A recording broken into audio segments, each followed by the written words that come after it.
पाठ 4 धारा विद्युत आणि चुंबकत्व.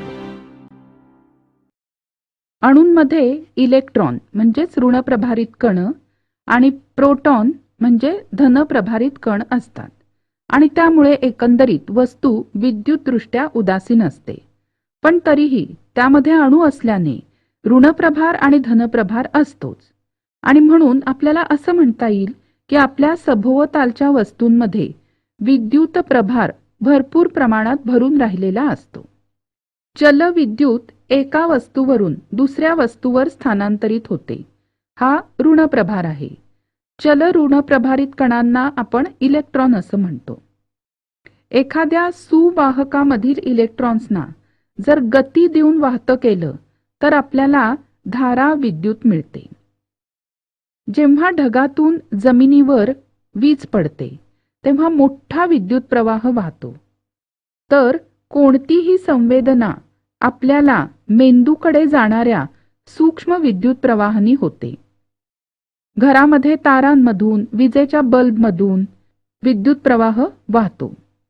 रेडिओच्या विद्युत घटांमधून आणि मोटारीच्या बॅटरीमधून धनप्रभारित आणि ऋणप्रभारित अशा दोन्ही कणांच्या वहनामुळे विद्युत प्रवाह निर्माण होतो. यानंतर विद्युत स्थितिक विभव. पाणी किंवा द्रव पदार्थ उंच पातळीकडून खालील पातळीकडे वाहतात. विद्युत प्रभाराच्या वहनाची दिशा ठरवणाऱ्या विद्युत पातळीला विद्युत स्थितिक विभव असं म्हणतात. दोन बिंदूंच्या विभवातील फरक म्हणजे विभवांतर. आता तांब्याच्या जोडणीची तार घेऊन एक परिपथ तयार केला. बल्बमधून विद्युत प्रवाह वाहत नाही असं आपल्याला दिसतं. आता एक 1.5 व्होल्टचा कोरडा विद्युत घट या परिपथात जोडा. आता तारेतून विद्युत प्रवाह वाहतो आहे हे बल्ब लागल्यामुळे लक्षात येईल. विद्युत घटाच्या 2 टोकांमधील विभवांतरामुळे तारेतील इलेक्ट्रॉन्स प्रवाहित होतात. ते विद्युत घटाच्या ऋण टोकाकडून धन टोकाकडे वाहतात. सांकेतिक विद्युत प्रवाह उलट दिशेने वाहतो आणि तो आपण बाणाच्या सहाय्याने दाखवतो.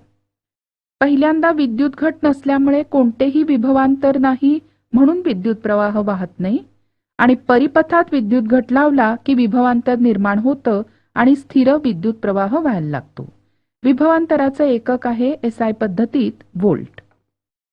एखाद्या तारेतून 1 सेकंद एवढ्या वेळात वाहणाऱ्या विद्युत प्रभाराला एकक विद्युत प्रवाह म्हणता येईल. विद्युत प्रवाहाचं SI एकक कूलोम प्रति सेकंद म्हणजेच एम्पियर आहे.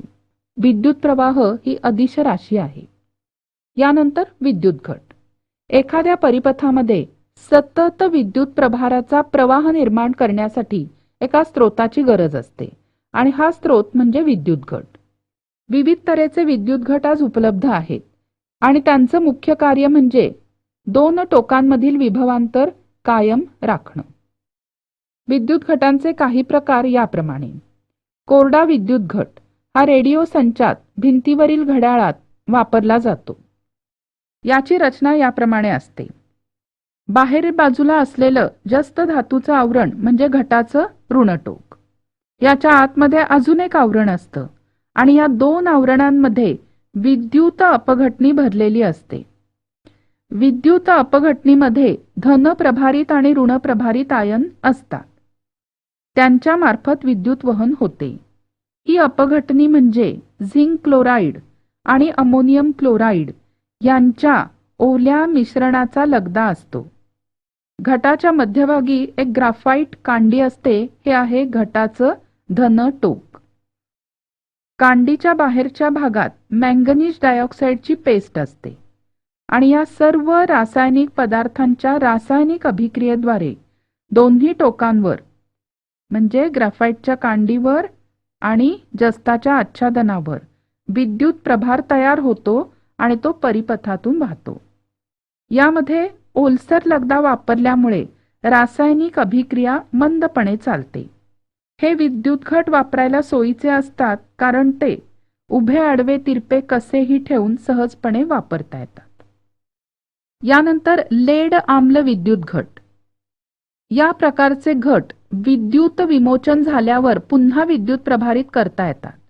इथे शिशाचे एक विद्युत अग्र आणि लेड डायऑक्साईडचे दुसरे विद्युत अग्र विरल सल्फ्युरिक आम्लात बुडवलेले असते. लेड डायऑक्साईड या विद्युत अग्रावर धनप्रभार तर लेड या विद्युत अग्रावर ऋणप्रभार असतो आणि यातलं विभवांतर साधारण 2 व्होल्ट असतं. हे विद्युत घट मोटारी, ट्रक, मोटरसायकली यामध्ये वापरले जातात. निकेल कॅडमियम घट.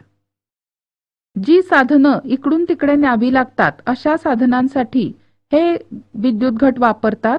यांचं विभवांतर असतं 1.2 व्होल्ट आणि ते पुन्हा प्रभारित करता येतात.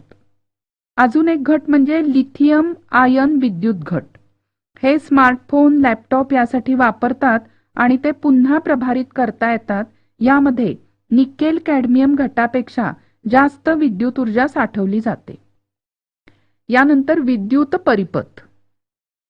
आता या ठिकाणी दिसतोय त्याप्रमाणे एक घटधारक, विद्युत दिवा आणि कळ जोडणीच्या विद्युतवाहक तारांनी जोडल्यावर आणि घट धारकामध्ये कोरडा विद्युतगीट बसवल्यावर बल्ब प्रकाशतो. याचा अर्थ बल्बमधून विद्युत प्रवाह वाहतो आणि बल्ब प्रकाशतो. घट काढून घेतला की बल्बचं प्रकाशनं बंद होतं. अशा प्रकारची ही जी जोडणी आहे याला म्हणायचं विद्युत परिपथ. विद्युत घट या खुणेनी दाखवतात. आपल्या घरातही विद्युत परिपथाची जोडणी असते. मात्र विद्युत घटाच्या ऐवजी बाहेरून तारांमार्फत विद्युत पुरवठा होतो. यानंतर घटांची जोडणी. विद्युत परिपथात काही वेळा एकापेक्षा जास्त घट जोडलेले असतात. असं करण्याचा उद्देश एका घटाच्या विभवांतरापेक्षा अधिक विभवांतर मिळवणे हा असतो. जर हे घट एकसर जोडणीने जोडले तर अधिक विद्युत प्रवाह मिळतो. यामध्ये एका घटाचं धनटोक दुसऱ्याच्या ऋणटोकाला आणि दुसऱ्याचे धनटोक तिसऱ्याच्या ऋणटोकाला जोडतात. यानंतर धारा विद्युतचे चुंबकीय परिणाम. चुंबक सूची म्हणजे एक लहानसा चुंबकच असतो. चुंबक पट्टी चुंबक सूचीजवळ नेली तर चुंबक सूची दिशा बदलते. त्याचबरोबर परिपथात विद्युत प्रवाह चालू केला तरीही चुंबक सूची दिशा बदलते. म्हणजेच तारेतून विद्युत प्रवाह गेला की चुंबकीय क्षेत्र निर्माण होते. हे निरीक्षण ओरस्टेड या वैज्ञानिकांनी पहिल्यांदा नोंदवलं. तारेतून विद्युत प्रवाह वाहताना स्क्रू भोवतीच्या तारेच्या कुंतलात चुंबकत्व निर्माण होते. त्यामुळे स्क्रूलाही चुंबकत्व प्राप्त होते. विद्युत प्रवाह खंडित झाला की ते नाहीसे होते.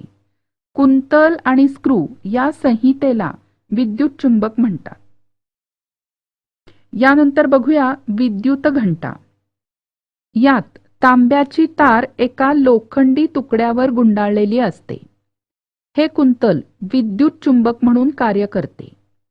एक लोखंडी पट्टी टोलासहित विद्युत चुंबकाजवळ बसवलेली असते. ह्या पट्टीच्या संपर्कात संपर्क स्क्रू असतो. स्क्रू पट्टीला खेटलेला असताना परिपथातून विद्युत प्रवाह वाहतो. त्यामुळे कुंतलाचा विद्युत चुंबक होतो आणि तो लोखंडी पट्टीला खेचून घेतो. त्यामुळे घंटेवर टोला आदळतो, नाद होतो.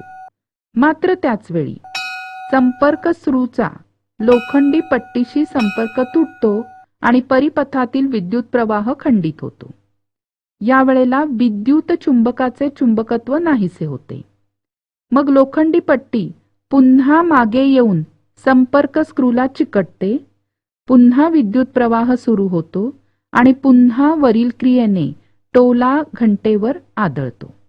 ही क्रिया वारंवार होते आणि घंटा खणाणते.